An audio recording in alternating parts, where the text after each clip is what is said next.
Herkese merhaba. Hazırladığımız bu yepyeni kaynak incelemesine hoş geldiniz.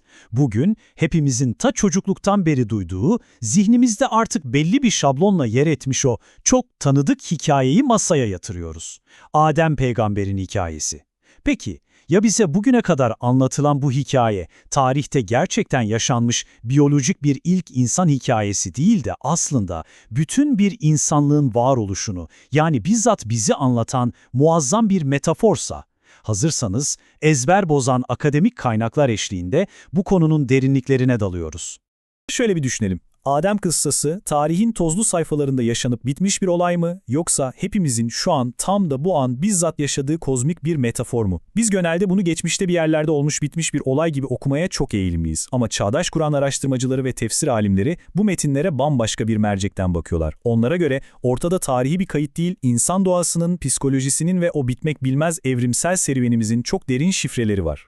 Peki bunu nasıl inceleyeceğiz? Şöyle bir yol haritamız var. Önce temsili bir figür olarak Adem'in ne anlama geldiğine bakacağız. Sonra Adem'in aslında nasıl bütün insanlığı temsil ettiğini göreceğiz. Ardından işin içine melekler ve şeytan girecek, tabii onların sembolizmiyle. Sonra o meşhur cennet ve yasak ağaç meselesini çözeceğiz. Ve en sonunda da her doğan çocuk bir Adem'dir diyerek meseleyi bugüne, yani kendimize bağlayacağız. Hadi o zaman ilk konumuzla başlayalım. Temsili bir figür olarak Adem ne demek? Temsili anlatım. Yani aslında bir nevi alegori. Biliyorsunuz, kutsal metinler felsefi ve metafiziksel olarak o kadar derin gerçeklerden bahseder ki bizim insan zihnimizin bunu sadece soyut kavramlarla kavraması gerçekten çok zor. İşte tam da bu noktada ilahi dil devreye girip olayları şahıslaştırıyor.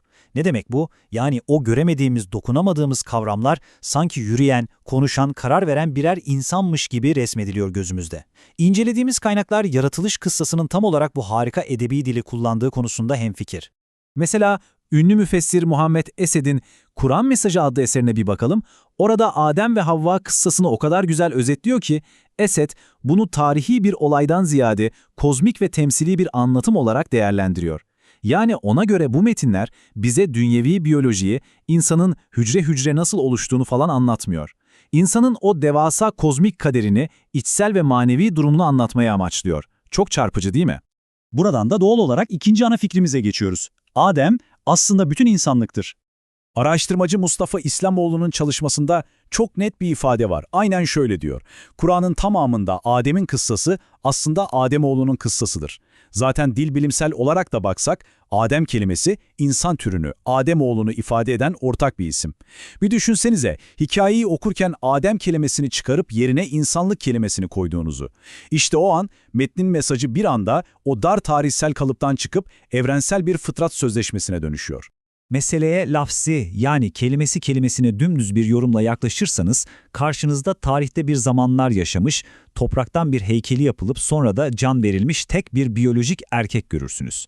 Ama İhsan Eli Açık veya biraz önce bahsettiğimiz Muhammed Esed gibi isimlerin savunduğu sembolik yoruma geçtiğinizde iş tamamen değişiyor. O tek bir figür olan Adem, bir anda akıl ve irade sahibi olan, kararlar veren, hatalar yapan, sonra dönüp tövbe edebilen, tüm insan türünü temsil eden kocaman bir şemsiyeye dönüşüveriyor. Gelelim üçüncü başlığımıza. Eğer Adem devasa bir metaforsa, o zaman hikayedeki diğer karakterlerin de birer metafor olması gerekmez mi? Yani melekler ve şeytanın sembolizmi. Şöyle bir denklemi kuralım. Eğer Adem, insan türünü ve onun özgür iradesini temsil ediyorsa, hikayede ona secde eden o melekler ne oluyor? Kaynaklara göre onlar, doğadaki ilahi yasalara mutlak itaat eden güçleri temsil ediyor. Yani bu, evrenin ve doğa yasalarının insanın emrine, aklının kullanılmasına sunulması demek. Peki ya o meşhur secde etmeyen iblis? Akademik okumalar iblisi öyle dışarıdan gelen mitolojik, boynuzlu bir varlık olarak görmüyor.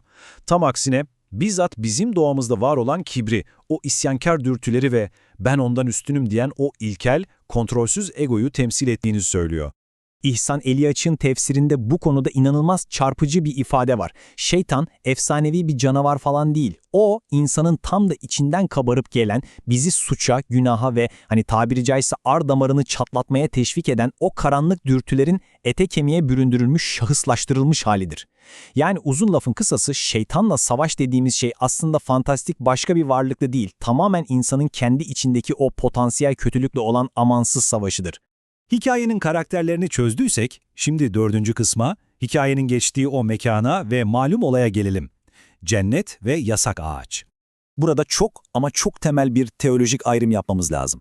Birçok alim, Adem'in o atıldığı, kovulduğu cennetin, ahirette vaat edilen ödül niteliğindeki ebedi cennet olmadığını özellikle vurguluyor. Neden mi? Çünkü ahiret cennetine giren bir daha oradan çıkarılmaz ve orada yasaklar yoktur. Dolayısıyla Adem'in cenneti aslında yeryüzündedir.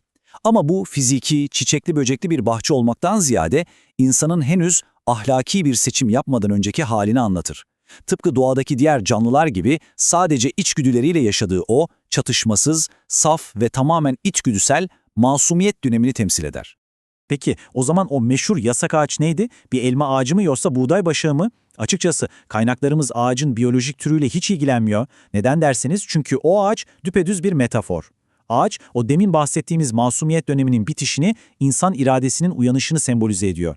İnsanın bunu yapma denilen bir şeyi yapabilme potansiyelini, yani o devasa özgür seçimin keşfini simgeliyor.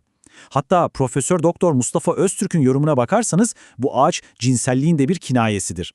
O ağaçtan tatmak, insanın bedenselliğini, mahremiyetini fark etmesi ve dolayısıyla o omuzlarımıza binen ağır ahlaki sorumluluğu yüklenmesi anlamına gelir.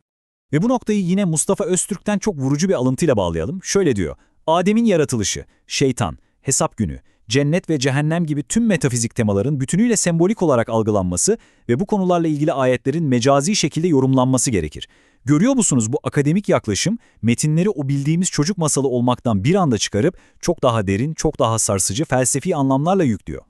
Tüm bu anlattıklarımızdan sonra işi kendimize bağlayacağımız o son aşamaya 5. bölüme geldik. Her doğan çocuk bir Adem'dir.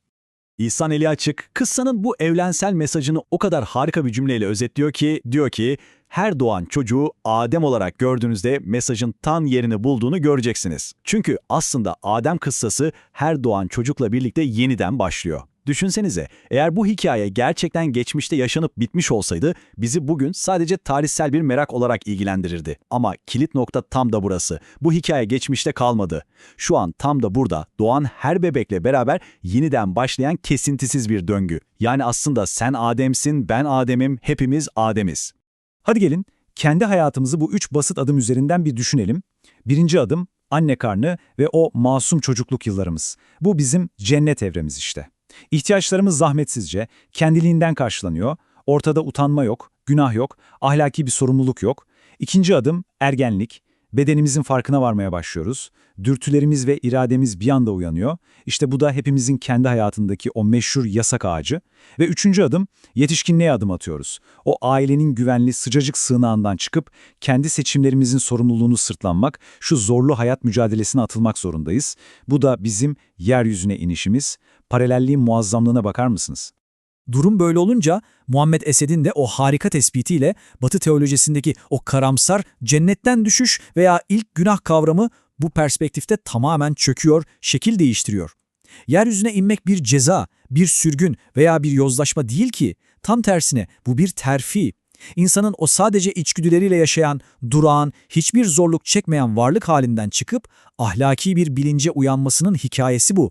Seçim yapabilen, düşünen, hata yapan ama doğrulmasını da bilen ve yeryüzünü kendi elleriyle inşa edecek olan o özgür iradeli varlığa dönüşmemizin muhteşem serüveni. İncelememizin sonuna gelirken sizi şöyle okkalı bir soruyla baş başa bırakmak istiyorum. Kendi kişisel Adem serüveninizde yaşadığınız zorlukları, tökezlemeleri birer ceza olarak görmek yerine onları bir varoluş ve olgunlaşma sancısı olarak kucaklamaya hazır mısınız? Kendi o güvenli iç bahçenizden çıkıp yeryüzünün şu sert gerçekliğine inerken özgür iradenizin o ağır sorumluluğunu gerçekten tam anlamıyla taşıyabiliyor musunuz? Umarım kaynaklardan özenle derleyip hazırladığımız bu açıklamalar o bildiğimiz kadim hikayeye bambaşka ve taptaze bir ufuktan bakmanızı sağlamıştır. Bu kaynak incelememizi ve videoyu beğenmeyi, kanalımıza abone olmayı sakın unutmayın. Bir sonraki derinlemesine analizde tekrar görüşmek üzere, hoşça kalın.